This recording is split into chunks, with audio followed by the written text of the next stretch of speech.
जय Shri Shyam to all the student. बच्चों, अगर आप सीए इंटरमीडिएट स्टूडेंट से पूछोगे कि कौन सा जो सब्जेक्ट है वो आपको सबसे ज्यादा परेशान करता है, तो मोस्टली बच्चा ऑडिट बोलेगा। क्योंकि ऑडिट में क्या है, लैंग्वेज थोड़ा सा कॉम्प्लिकेटेड हो जाती है। लेकिन आपको चिंता करने की जरूरत नहीं है। मैं आज की वीडियो में आपको 7 डेज में 30 मार्क्स सिक्योर करने का तरीका बताऊंगी। ऑडिट में आता है एक स्टैंडर्ड्स ऑन ऑडिटिंग, ठीक है। तो मैं आपको स्टैंडर्ड्स ऑन ऑडिटिंग में से 27 ऐसे स्टैंडर्ड्स बताने वाली हूँ जो आपको कर लेने हैं और आपके 30 मार्क्स सिक्योर हो जाएंगे। 30 मार्क्स में कम से कम बोल रही हूँ कि सिक्योर हो जाएंगे, प्रोवाइडेड आपने 27 स्टैंडर्ड्स बहुत अच्छे से कर लिए। अब ये जो 30 मार्क्स में कह रही हूँ, ये 30 मार्क्स में किस बेसिस पे कह रही हूँ, आप देखो कि टोटल आपके स्टैंडर्ड से रिलेटेड ऑडिट एविडेंस के स्टैंडर्ड है उसका 12 से 18 नंबर की वेटेज रहती है। ऑडिट रिपोर्ट के स्टैंडर्ड्स की 8 से 12 नंबर की वेटेज रहती है। रिस्क असेसमेंट इंटरनल कंट्रोल के स्टैंडर्ड्स की 8 से 12 नंबर की वेटेज रहती है। कंप्लीशन रिव्यू के स्टैंडर्ड्स की 8 से 12 नंबर की वेटेज रहती है।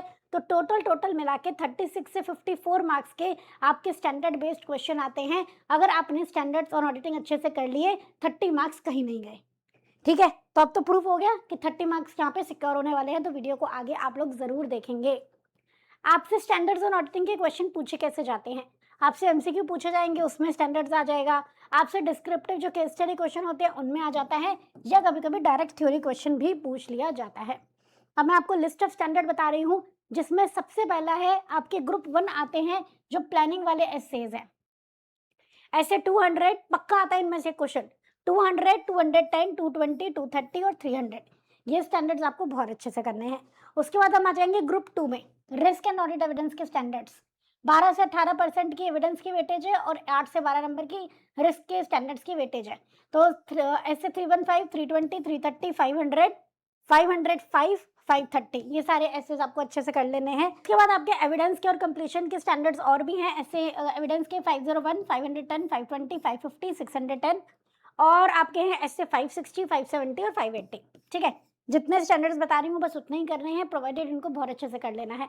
कम्युनिकेशन एंड रिपोर्टिंग से रिलेटेड स्टैंडर्ड्स कौन कौन से आपको करने हैं, 8 से 12 नंबर के इनमें से आते हैं। ऐसे 260, 265, 450, 700, 701, 705, 706 और 710, 710, ये आपको बहुत अच्छे से कर लेने हैं। ये 27 स्टैंडर्ड्स कर लिए तो आपके 30 मार्क्स सिक्योर हो जाएंगे। क्या गलतियां नहीं करनी है, तो जैसे ऐसे 705, 706 है, उनमें बच्चे कंफ्यूज हो जाते हैं। तो छोटे छोटे जो डिफरेंसेस है ना, वो ध्यान से समझ के चलना।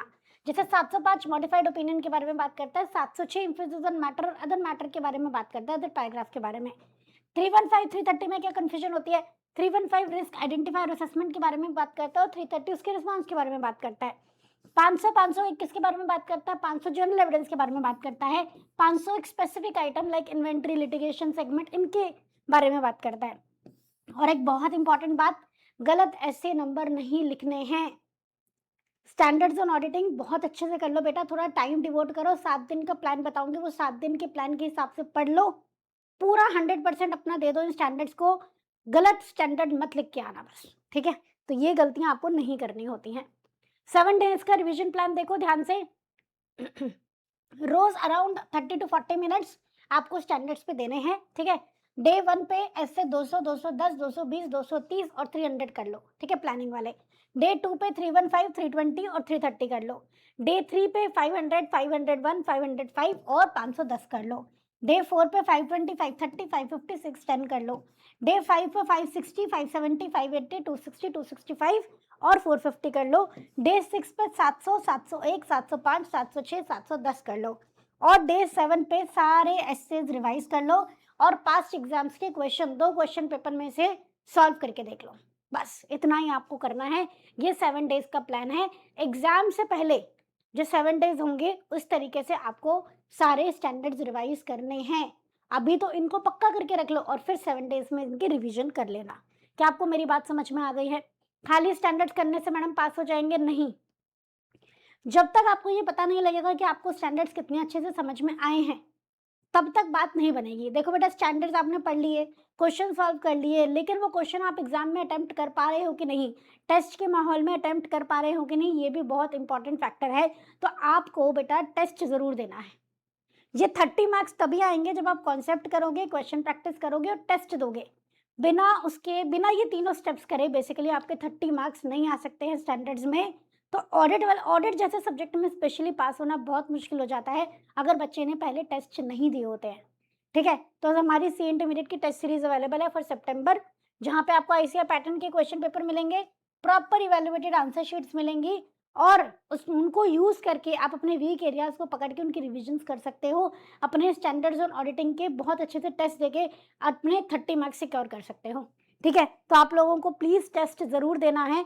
खाली ये बोल दो कि मैम आपने जो स्टैंडर्ड बताए थे वो हमने कर लिए, हमारे मार्क्स नहीं आए, तो काम नहीं बनने वाला है। ठीक है? तो आप याद कर लो स्टैंडर्ड्स, क्वेश्चन कर लो, टेस्ट दे दो, आपके 30 मार्क्स पक्के हो जाएँगे। क्लियर है? बाकी अगर आपको और भी डीपली गाइडेंस चाहिए, सी इंटरमीडिएट के बारे में आपको कुछ भी पूछना है, तो आप हमारी सपोर्ट टीम से कनेक्ट कर सकते हैं ऑन 8888880402। ठीक है? और चैनल पे नए हो तो बेटा चैनल को सब्सक्राइब कर लो। वीडियो यूज़फुल लगी तो फ्रेंड्स के साथ ज़रूर शेयर करेंगे। ठीक है? और ये 27 स्टैंडर्ड्स 7 डेज़ में जो मैंने आपको रिवीजन प्लान बनाया है, इसको नोट डाउन करके रख लेंगे और इसी अकॉर्डिंग पढ़ेंगे। ठीक है? तो मिलते हैं नेक्स्ट वीडियो में। Thank you so much everyone. जय श्री श्याम।